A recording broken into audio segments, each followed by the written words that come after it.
Welcome to the void, where the alarms fall silent and the cosmos tastes of terror. We warmly invite you to listen to a story where every decision could be your last. This is Gamma Leporis C, Act 1. Year 2179, in the neutral sector of the galaxy, lies Anchor Point Station, also known as the Border Gates, one of the most thriving stations outside the solar system. A place where all governments and corporations are welcome. In one of the numerous bars styled after a British pub, at one of the tables sits a 40-year-old Caucasian man with Eastern facial features, impeccably dressed in a press suit, smoking a cigar, nervously looking around, clearly awaiting someone. After a moment, a 30-year-old African-American man in a Zomiren ship crew jumpsuit joins him. "Were you waiting for me, Captain?" "Luke Graham." "Pleasure to meet you, Mr. Graham. My name is Fyodor Belov." "Nice to meet you, Belov. Care for a drink?" "On the house." "No, thank you. What do you have for me?" "A man of business, I like that. I represent the Astro Dynamics Group, and my company wants to hire your vessel to recover a wreck located at the coordinates you will receive later. Do we have a deal?" "I believe so. Are you coming with us?" "Yes. Just remember, it's my ship. Of course. Deck of the Independent Long-Range Recycling Unit USCSS Zomiren. Galley, though Spartan in design, is a cozy meeting place for the crew after a hard day on board." "So, Captain, where are we heading?" asked John Sabo, the pilot, a sturdy 28-year-old who despite his youth was an excellent pilot. Echoed the rest of the crew. 38-year-old Latina Samantha Jeruzel, navigator and medic, and 50-year-old mechanic from Poland, Jan Kowalski. "We've got a contract for $100K per head, plus we need to take a company agent with us. Why is Astro Dynamics hiring independent units instead of using their own? Something smells fishy here." "I know, John. That's why we're taking weapons." "Another suit? Damn it," cursed Samantha. "I know you don't like them, but be nice to him, Sam." "So where are we going?" "We only have coordinates. We'll get more information on site. It's Gamma Leporis C, Sanson Corporation Colony. Contact was lost 4 years ago. It's freezing there. -40 is the match recorded. Colonists disappeared. I don't think we should land there. When do we depart?" "The sooner, the better." Fyodor Belov at the door. "And no, we're not landing on the planet, Mr. Sabo. We'll depart after restocking," said the captain. "I'm Fyodor Belov, company agent. Pleasure to meet you all. What's the purpose of our mission?" asked Kowalski, because it doesn't seem like a routine retrieval, does it? "We'll find out on site," said the captain, glaring at Jan. "We're all set, John. Finish up and we're off." "Okay. Anchor Point Control. This is USCSS Zomiren departing from the dock. Understood and good luck. We're to this time. Gamma Leporis C system. Take care of yourselves."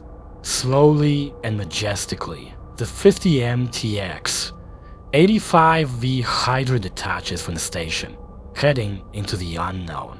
After entering the coordinates, the crew settles into cryogenic chambers, dreaming of past times, handing over control to the artificial intelligence Cynthia 6000. 3 months later, in the Gamma Leporis C system, the majestic Hydra emerges from hyperspace, and its crew wakes from cryo-sleep.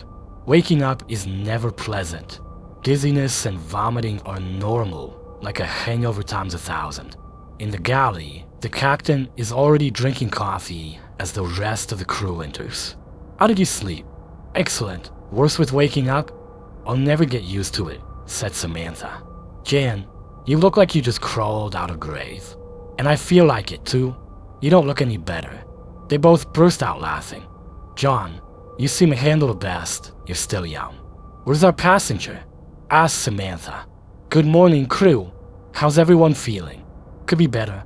A call from the captain to Cynthia's room echoes through the speakers. Cynthia's room, a very clean oval chamber, unlike the rest of the ship, lined with white panels.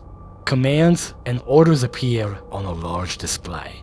Retrieval of data and cargo from the ship at the colony's landing pad.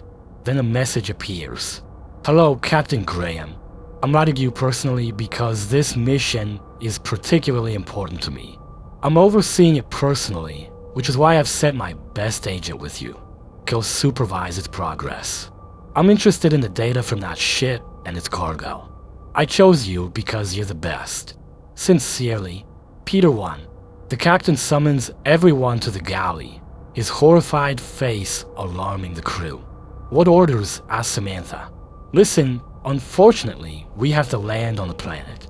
The wreck is near the colony. Simple task. We go in, retrieve the data, the cargo, and leave. I also have bad news, or maybe good news. I received a letter from Peter 1. Himself. He's personally overseeing the mission. If we succeed, we'll get more money. If not, well, not only won't we get paid, but we'll be terminated. No matter where we hide, they'll find us. And where's our guarantee, Mr. Fyodor? Samantha said angrily. Samantha, I'm surprised. Yeah, right. Alright, I want to see everyone on the bridge in 15 minutes. Sam, what's the weather like? We have a snowstorm at the landing site. Wind speed 200 kilometers per hour. The front is moving north. It should pass in about 3 hours. What do you think, John? In these conditions, we won't land unless crashing into the surface can be called landing. 3 hours later. The storm has calmed. We can land, but it's going to be bumpy. As always, John, entering the atmosphere was worse than expected. Immediately after entering the cloud layer, engine failure warnings lit up. Kowalski, what's happening? Dust clogged the nozzle. I'm trying to clear it. Another alarm. Fire in the right engine. Automatic extinguishing systems active. Kowalski, what's going on? The engine's dead. I know, what about the core? Functional. John, how high are we? We're about to land. I won't make it to the landing pad. Land on flat ground. I will do. The landing was faster than it should have been. The sound of metal tearing through the ship echoed. Is everyone alright?